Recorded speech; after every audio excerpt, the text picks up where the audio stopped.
कहले बस सहाई तेरा पयावरे आवरे कहले बस सहाई काका है कहले बस सहाई तेरा पयावरे सोवरकी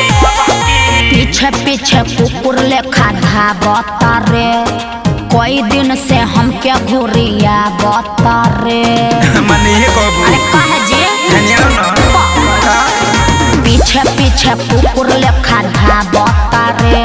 आ कोई दिन से हम क्या घुरिया बता रे सुन लो अरे जान जाई भाई तो करे लागे फाइट हफाई ए सुनो कहा हो जवानी तोहर बाटे एकदम टाहाई नहीं मिलबे तो कहले बस सहाई हत कर ला कहियो डेढ़ा पयावरे सोवरकी अमिताभ के संगे कनाई ए मुंह देखला कौन कहले बस सहाई डेढ़ा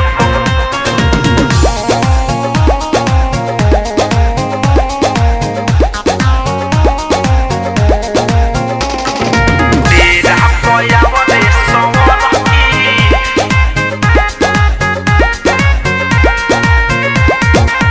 कोना गाँव घर हबे केकर हबे बेटा जिला के बाबूजी हवे मोर नेता तो नेता हुए तो अपना घर खातिर हुए ठीक न बुझाइल कोना गाँव घर हबे केकर हबे बेटा जिला के बाबूजी हवे मोर नेता अरे कौन जिला के नेता हुए तोहर बाप अरे जई बे भुलाई ते निहारल है डलाइट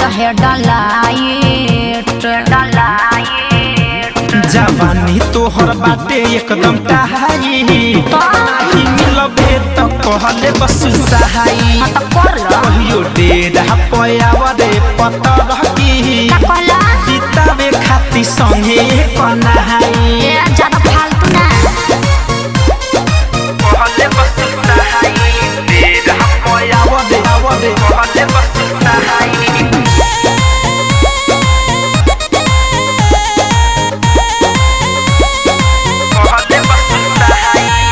देहिया हमार हबे मक्खन के लेबा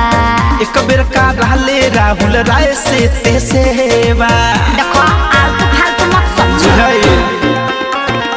देहिया हमार हबे मक्खन के लेबा एक बेर का रहले धनंजय से ते सेवा तो हमरो बतिया कान खोल के सुन ले का हो ओई संथू रोइबे कि वायरल हो जाई बाइट हवाई माने ये कहबा हो जवानी तोहर बाटे एकदम टाहाई नाही मिलबे तो कहले बस सहाई कहियो डेढ़ा पयावरे सोवरकी हम बितावे खाती संगे कनाई